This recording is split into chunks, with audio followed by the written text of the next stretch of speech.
point of this podcast is to give ourselves like 20 minutes, pick two random topics, and try to connect them. So we are going to be connecting egg theory and our motto, which is empower a girl and change the world. So to start off, egg theory is a story. It's a short story about consciousness and about how we experience things. Talking about the experience of dying and the concept of the afterlife being reincarnation. So in the story, you die, and you're born again, and you meet God in between, and God is telling you that you are going to be living out every single life in your universe before you can move on in your process of being a soul. Definitely recommend reading the little short story. It's very short, but you've been everyone in your past life and your life now, which means you've been, like, so for example, in the story specifically, he says, so I've been Abraham Lincoln, and then he says, and you've been John Wilkes Booth. And they just continue on with parts about that. And the whole point of the egg theory, of the world and why you continue to be reincarnated is to build up to be the highest version, the best version of yourself, which is why he calls it the egg theory, because the world is basically just an egg. It's an egg for you to grow, and then once you grow, you become one of the gods, or like a god. Yeah, and in the egg theory, time is like a really interesting concept because it kind of spans over all of eternity, I guess. Like Lindsay was saying, with you could be Jesus and you could be John Wilkes Booth and you could be Abraham Lincoln. So there's no like confinement. It's like everybody that's ever existed in the world. So it's a really interesting thing to kind of think about. And like when he's talking to like God, he's like, "Hey, why?" God says, "Because I want you to mature, and I want you to grow." And I think that's a very interesting thing to think about, like understanding how you are affecting yourself and how you are, treating yourself as a person, and to really like be in everyone else's shoes. And it's interesting because I like looked into the author, and the author is actually the person who wrote The Martian, he wrote the book that the movie is based off of, starring Matt Damon. And I remember watching it like a few years ago and really liking it, but like concept wise, it kind of makes sense. Like, the whole like existential crisis thing, like, like what is the point? What matters? Am I gonna survive? So that was very interesting to know. And the reason he said that he had made it was because he was having an argument with his aunt, I believe. And he was like, that makes no sense to me. And then his next thought was, well, if I had lived her life, it would have made complete sense to me. And then he started like formulating, like it just started like a little snowball roll from there. And that's how we came up with the egg theory, which I think is a really cool idea. When you talk to others, you're actually impacting yourself. And so it kind of adds a sense of like consciousness on how are you treating others, because ultimately that affects yourself. And if you're making someone else suffer, then you're ultimately making yourself suffer. And the same is true if you are acting kind towards someone. Definitely. It really speaks to the whole like human consciousness, idea that like we are all we experience things as a whole, and like, generations can experience things, which is like, it's a very, I know the story, like at least in like a Western context, is very interesting, but this is kind of what Dharmic religions are based off of, like Jainism, Hinduism, like Sikhism, like the whole idea, Buddhism, like the whole idea is like, you're going to keep living until you live it right. And in that, like with that part of the world, with like the concept of afterlife, it's not like those of the like Abrahamic religions, because you're not necessarily like, there is a heaven, but you are having to, like, you have to keep living until you live a life like a saint, to get to that heaven. So, which is not the concept here, but it's interesting to think about like how you can take parts of different people's faiths and like, make it a story that really relates to everybody, which is beautiful in some way.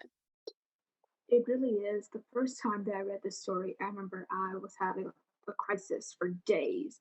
I was like, I've been mean to so many people, and I've been mean to myself, and I had this whole crisis about it. And then I was like, and then it makes you start wondering, where are you on the scale? like where are you in retrospect of like, am I like further up? Have I been really good? Have I been really bad? And so it can definitely lead to what I would call an existential crisis, but it is one worth having, in my opinion, because it really makes you look on how you treat others. And almost every day, I ask myself, okay, what would I feel like? What do I need? Like, what would I need today? And like, so now I try to compliment people at least 5 times a day. And I just try to do anything that like would bring me joy because, technically that is me if we believe, if that's what you believe in. Yeah, and I think what Lindsay said really relates to the Girl Spring slogan, "Empower a Girl, Change the World." Um, because when you empower someone, you're ultimately empowering yourself and you're empowering the kind of the world's shared soul because if everyone kind of has that same soul and is kind of that same person, then you're really empowering everyone and ultimately benefiting yourself. So really, when you empower just one person, you really are empowering the whole world according to the egg theory. Yeah, and I really like that's one of the like the whole idea was to like just grab two random things and be like, oh, this will work. And that is what we did, but this really fits really well because you're thinking about like like when you are allowing yourself to take pride in what you do and do with honor, do with dignity, and encouraging other people to do so. You're reflecting parts of like what you want in other people. You are empowering other people to do the right thing because that's what you think is the right thing. And when we do that enough, when we get enough people to, really believe in themselves and believe in things they are passionate about, encourage them to follow through on the passions of their life, we do change the world. We do. I think that's one of the hallmarks of our generation is that we encourage each other to follow through.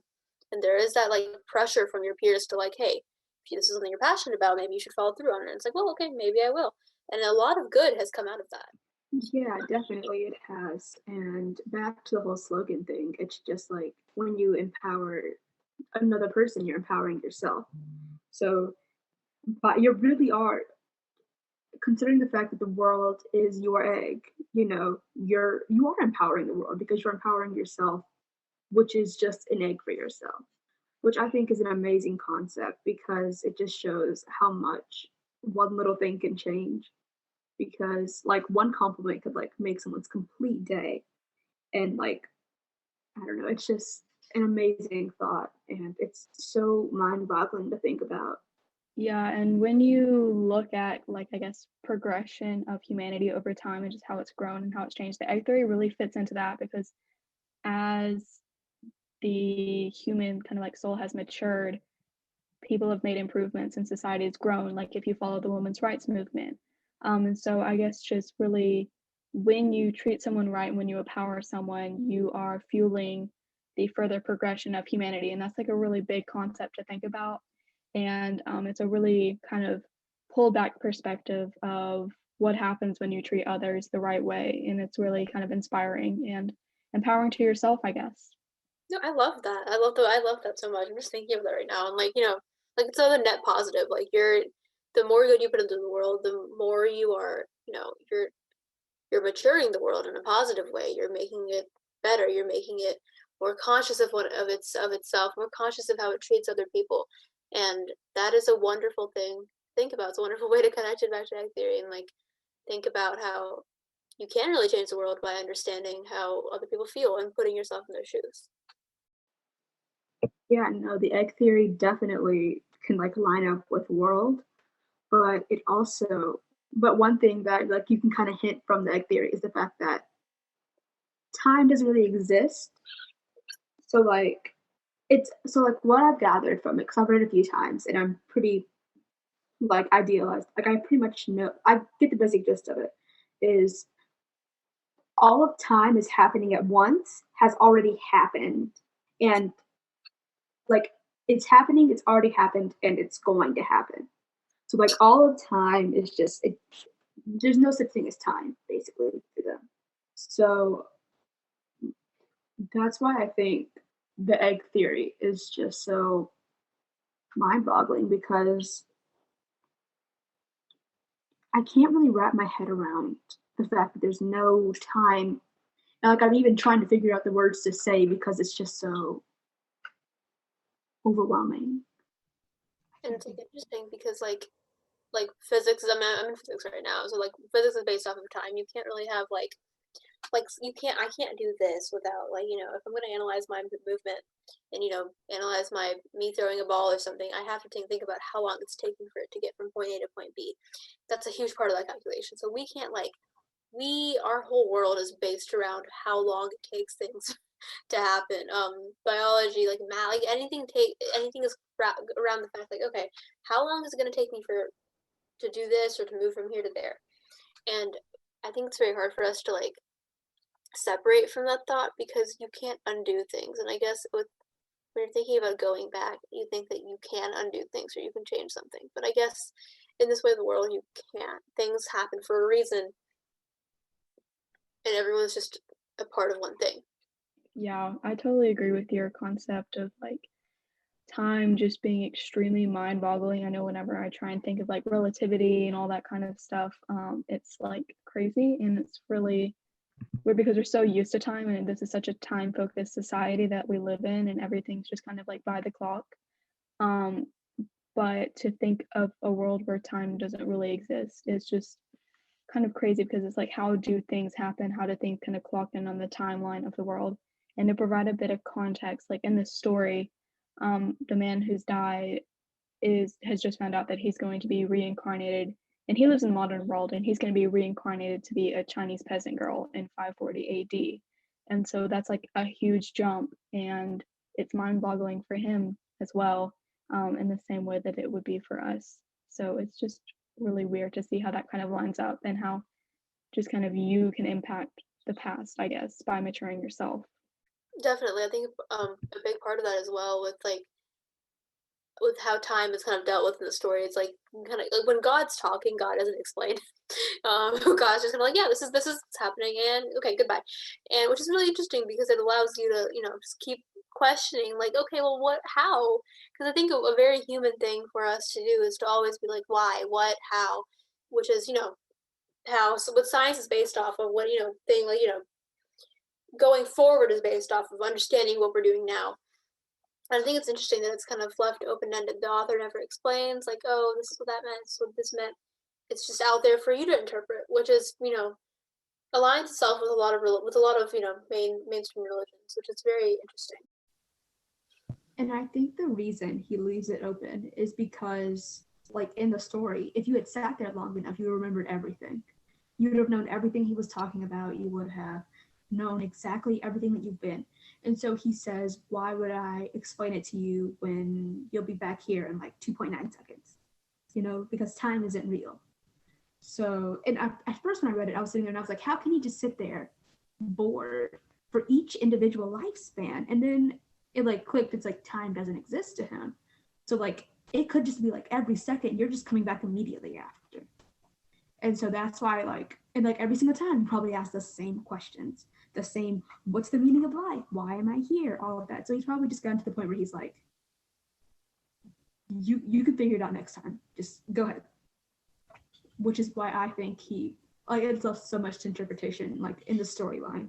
And I think from like a literary perspective, it kind of puts you in the shoes of the guy who's died, because he's left there like, wait, you're not explaining things properly. I don't know what's going on. And so you're kind of in the shoes of him as well. And also just with the time thing, like Lindsay was saying on how time is so different to God, I guess, kind of like how dogs have a different perception of time than we do and how things go by. I think it's much quicker for dogs than it is for us. I'm not really sure if that's right, but it's just interesting to think about how we're living the same like time, and time is man created, like its hours are not an actual thing. We created them, but how we're living the same moments, but just in a different speed, I guess. And it's really interesting to think about that. It's really, I didn't even think, I haven't thought about that in a long time. So we are basing a day, a year off of our own circadian rhythms, off of our own food sources, our own crops, what we need. And different places around the world have different New Year's because they have different because it's either based on harvest or it's based on the moon. It's completely different based on different people's needs. It's really interesting because if you think about turtles or bears that go into hibernation when it's cold, what would a day be like to them? A year? Or those very ancient tortoises, what's a year to them? What's a day to them? That's really interesting. But I another thing that I was thinking about with like the whole concept of God being really and truly omnipresent is like I don't know if either of you have read Ender's Game or like gone into that series, but it's a series of books and like at some point the Ender he's talking to like ooh I might be confusing multiple books, but I think he's talking to like a computer and the computer itself is highly like it knows everything and it can analyze everything and it kind of has that like same vibe of like I'm not going to explain it to you but I just know um because it's in every single computer which is very like it's because you're able to like really deal with the idea of like something knows more than you do and you can't understand it you can't even begin to understand it which is something that humans are not oh we're not I can't remember words. We don't deal with that very often. No, yeah, definitely. Humans like to know everything. We like to have a reason for everything. We like to have an answer to our whys. And that's one of the reasons that, like, we've had religions in our life, like religion and stuff, is because we can't fathom a life where we aren't. It's not like how it is now. And so, we have a religion and stuff. And that's why so many religions are different and stuff because, like, everyone wants something different when they pass on. And it's just like with this particular story, all of them are right in a way. Like what she says in the story, he's like, all of them are right in a way, because like they are. It's just a matter of how many times you like, you yes, you reincarnate, but also you grow and you go to a heaven after you've done all of those livings, and like you're over someone else, and like it's more leaning towards Hinduism, but it definitely has like portions of everything, which I really like because I don't like the idea of like one religion is wrong or anything like that. Because like how can one person be wrong about what they believe in? Just for me personally. So like this story really like again it left me in like a big dilemma for about a year. Like I would read it like once a week and I would just sit there and ponder it. And like it made me change my whole outlook on life. And like I honestly, I'd like to say I've grown because of it, because every single time I'm like attempting, like I'm about to be mean to someone, I'm like, nope, nope, that's me. I don't want to be mean to me. But it still messes with you. Like years after I read it, it still messes with me. Totally agree with that statement about how humanity is always chasing knowledge and it's always chasing the meaning of life. And that's just kind of what's driven all of humanity's kind of like explorations and experiments and whatnot, and religious endeavors, trying to find that meaning to life. And I think it's interesting in this story how it's all based around reaching maturity. And I think that's such a vague concept because when I think of maturity, I kind of think of, I don't know, like puberty, I guess, like reaching that upper level of thinking and just being, I don't know, mature, like just being more well mannered and responsible and just kind of bridging the gap from adult adolescence to adulthood. But I don't really think that's what is going on in the story. So I think the concept of maturity is really interesting there.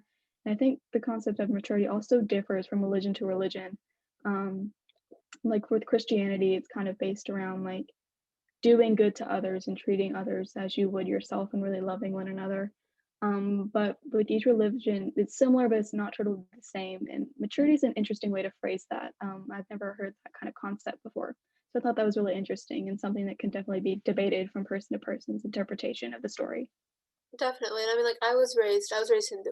But like we don't like when you talk to like people who are raised Hindu and they're from India and they like, have the concept, it's not like seen as a religion because the term Hinduism was kind of coined in the past like 400 years to compare it to other world religions when it's not a religion when people will talk to you and be like it's not really a faith because you'll hear people say that they identify as Hindu Catholic or Hindu Baptist and you're like huh they're really talking about like the way they were raised to live and go about their life and what they believe and those things can combine because a lot of like that is just, like the way you take care of yourself the way you're kind to yourself take care of your body other people certain traditions you might keep in your family so those things can really melt into each other which is when in the when the guy dies, he's like, "Oh, so the Hindus were right," and God's like, "They're all right in their own way," which is an interesting way to respond to that, because as someone who has said that they've created that world, they've created this for you, the soul, to go through. You're saying that everything that you are coming up with is correct, even though this is the ultimate truth in this story. So I think it really speaks to the power of belief and the power of like what you believe in is going to be your foundation. What you believe in is going to be true. Um, relating really relating back to like empower a girl to change the world, because when you believe in yourself or you believe that you can get something, you can get somewhere, odds are you're going to get there. Definitely. And like just like, it relates so much to the Girl Spring slogan just because like at first when we said like when you guys were like, let's combine egg theory with Girl Spring slogan, I was like, how are we going to do that? But like once you like think about it a little bit more, like the whole purpose of the egg theory, like the basic gist of it, like what you're supposed to get from it is do unto others as you would do unto yourself. And if you break down the Girl Spring slogan, do unto others as you would do to yourself. The basic gist of both of them is treat others with kindness. And like with the like that's like the basic gist of how we should all be living our lives. And like it's hard, I know, but like it really like it once like you listen to like the egg theory or like, you really like make a difference in someone's life, it really like makes you realize like this is something that like matters to people.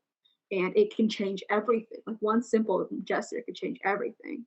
Oh yeah, definitely. So it's like they definitely connect in like in more ways than like I could fathom in like the last 30 minutes. But like if we want to sit here and like really think about it, I'm sure we could like write a whole little essay on it. But Oh, definitely. yeah, It's just like it's really interesting to think about. Also, I'm connecting it back to like The Martian. I don't know if either of like I think Lindsay, you've seen The Martian, right? I've seen it and I like dabbled in the book. I haven't read it yet. Bella, have you seen it?